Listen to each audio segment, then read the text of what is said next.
Morning विद्यार्थियों, इसके पहले वाली क्लास में मैंने संविधान के 6 पॉइंटों पर चर्चा की थी कि भारत के संविधान की कुल 6 विशेषताएं मैंने आपको बताई थी। आगे हम इससे आगे चर्चा करते हैं। अगला है इसके अंदर नीति निर्देशक तत्वों का उल्लेख। नीति निर्देशक तत्वों का बुनियादी उद्देश्य होता है लोकतांत्रिक समाजवाद की स्थापना करना। भारत के संविधान में ये नीति निर्देशक तत्व जो है हमने आयरलैंड के संविधान से ग्रहण किए और ऐसा कहा जाता है कि आयरलैंड ने ये कॉन्सेप्ट जो है वो स्पेन से लिया था। मूल रूप से इस नीति निर्देशक तत्वों का बुनियादी अर्थ होगा कि राज्य के पास जब संसाधन होंगे, राज्य के पास जब पैसा होगा, रिसोर्सेज होंगे, तब राज्य जो है कुछ लोक कल्याण संबंधी कार्य भी समाज में संपन्न करेगा, ताकि हमारे संविधान निर्माताओं ने जिस लोकतांत्रिक समाजवाद की बात की या जिस लोकतांत्रिक गणराज्य की बात की, उस संकल्पना को पूरा किया जा सके। संविधान के अंदर आर्टिकल 36 से लगाकर आर्टिकल 51 तक जो है नीति निर्देशक तत्वों का उल्लेख है और मूल रूप से इन निर्देशक तत्वों में 3 प्रकार की विचारधाराओं का प्रभाव है।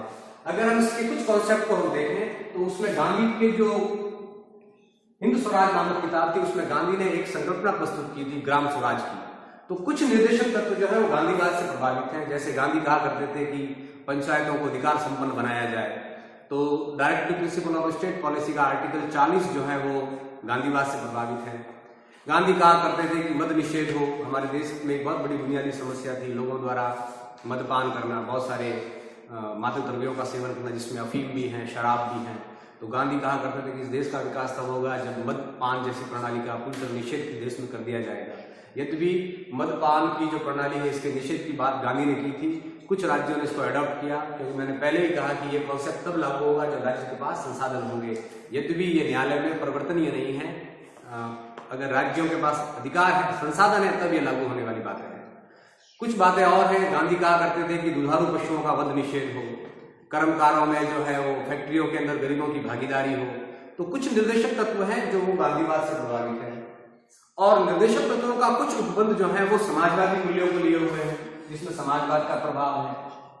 जैसे कमजोर वर्गों के कल्याण हेतु राज्य काम करेगा, प्रसूति सहायता दी जाएगी, प्रबंध में मजदूरों की भागीदारी होगी, सहकारी समितियों का देश में गठन किया जाए, कि इस प्रकार की प्रणाली देश में स्थापित हो जिससे सामाजिक और आर्थिक न्याय की देश में स्थापना हो, राजनीतिक न्याय की देश में स्थापना हो।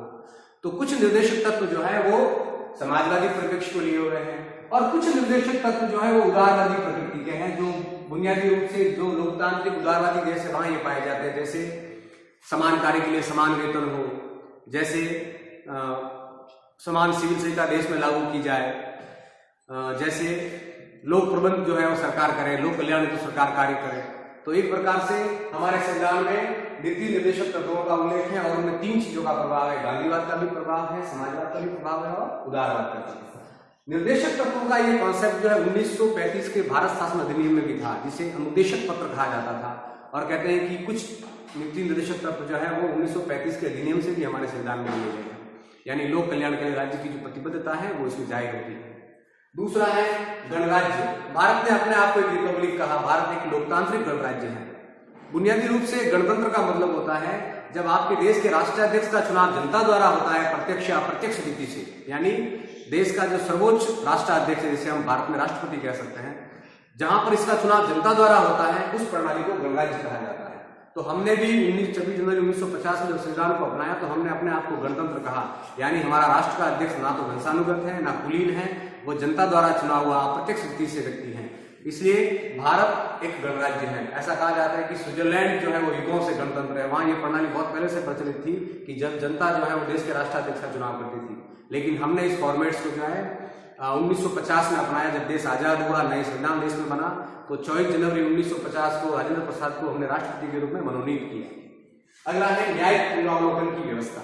यद्यपि जिन देशों में शासन की संसदीय प्रणाली पाई जाती है, विशुद्ध संसदीय प्रणाली, वहां पर न्यायिक पुनरावलोकन की कोई व्यवस्था नहीं होती। लेकिन हम भारत दुनिया के उन देशों में है जहां शासन की संसदीय प्रणाली होते हुए भी हमने न्यायिक पुनरावलोकन की प्रणाली को अपनाया। इसका अर्थ है कि हमारी न्यायपालिका को अगर ये लगता है कि मौलिक अधिकारों में किया गया कोई भी संशोधन या संविधान के किसी भाग में किया गया कोई भी संशोधन मौलिक अधिकारों को नुकसान पहुंचाने वाला है, सरकार द्वारा लाया गया कोई भी अध्यादेश या संसद द्वारा पारित किया गया कोई भी कानून मौलिक अधिकारों का उल्लंघन करने वाला है, तो ये आर्टिकल 13 जो है न्यायालय को न्यायिक पुनरावलोकन का अधिकार देता है। न्यायालय ये कह सकता है कि चूंकि ये भाग 3 की मूल भावना के खिलाफ है, इसलिए ये शून्य होगा।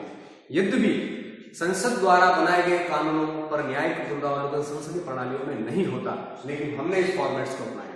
हमने इससे आगे जाकर 1978 में एक वाद आया था, केस मेनका गांधी बनाम भारत संघ।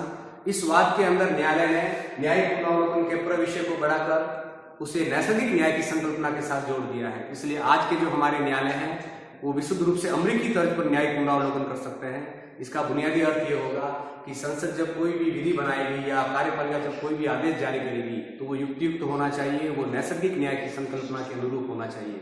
अगर ऐसा नहीं होता है तो न्यायालय को संविधान की रक्षा करने का, मौलिक अधिकारों की रक्षा करने के लिए न्यायिक पुनरावलोकन करने का अधिकार होगा। अगला है लोकतांत्रिक समाजवाद। हमने जिस समाजवाद की बात की वो मार्क्सवादी समाजवाद नहीं है जो हिंसा पे आधारित है। हमने जिस समाजवाद की बात की वो माओवादी समाजवाद नहीं है। हमारा समाजवाद लोकतांत्रिक समाजवाद है। इसका बुनियादी अर्थ होता है कि हम उन्हीं क्षेत्रों में राष्ट्रीयकरण करेंगे जो बुनियादी क्षेत्र हैं, बाकी संपूर्ण देश में हम समाजवादी संकल्पना को लागू नहीं करेंगे। हम राज्य समाजवाद की बात नहीं कर रहे हैं, हम समाज या समूह समाजवाद की बात कर रहे हैं। हम कह सकते हैं कि हमारा जो समाजवादी संकल्पना है जो नेहरू ने इस देश में लागू की थी वो मूल रूप से फेडरल समाजवाद है। एक प्रश्न ये भी आता है कि जब हमने अपने आप को लोकतांत्रिक समाजवाद कहा तो 1976 में जाकर इस संकल्पना को प्रस्तावना में शामिल क्यों किया गया? इसका बुनियादी कारण यह था कि अगर उस समय भारत अपने संविधान की प्रस्तावना में समाजवाद लिखता तो शायद अमेरिका जैसे देश या पश्चिम के जो उदारवादी देश हैं वो समाजवाद के नाम पर भारत की आर्थिक सहायता नहीं करते और इस प्रकार हम अपने आर्थिक प्रगति या आर्थिक विकास को रोक देते हैं। लेकिन जब 1971 में या 76 में जब इंदिरा गांधी की सरकार देश में आई 71 के आसपास और हमने अपने आप को समाजवादी लक्ष्यों के अनुरूप घोषित किया, हमने सोवियत संघ को अपना स्वाभाविक मित्र बताया, तब अब ये समुचित प्रतीत होने लगा कि क्यों न प्रस्तावना में समाजवाद जोड़ दिया जाए। लेकिन मूल रूप से हमारा समाजवाद राज्य समाजवाद नहीं है, समूह समाजवाद है और ये समाजवाद फेडरल समाजवाद के अनुकूल है जिसे हम विकासवादी समाजवाद भी कहते हैं। अगला है धर्मनिरपेक्षता। हमने अपने संविधान की प्रस्तावना में पंथ निरपेक्षता शब्द का प्रयोग किया है जिसका बुनियादी अर्थ होता है राज्य का अपना कोई मत नहीं होगा। जैसे पश्चिमी देशों में कुछ इस्लामिक गणराज्य हैं, उनका इस्लाम एक पंथ है। यूरोपियन देशों के अंदर बहुत सारे देशों का जो है वो कैथोलिक या प्रोटेस्टेंट राज्य पंथ है। हमने अपने आप को एक धर्मनिरपेक्ष राज्य का और कहा कि सभी धर्मों का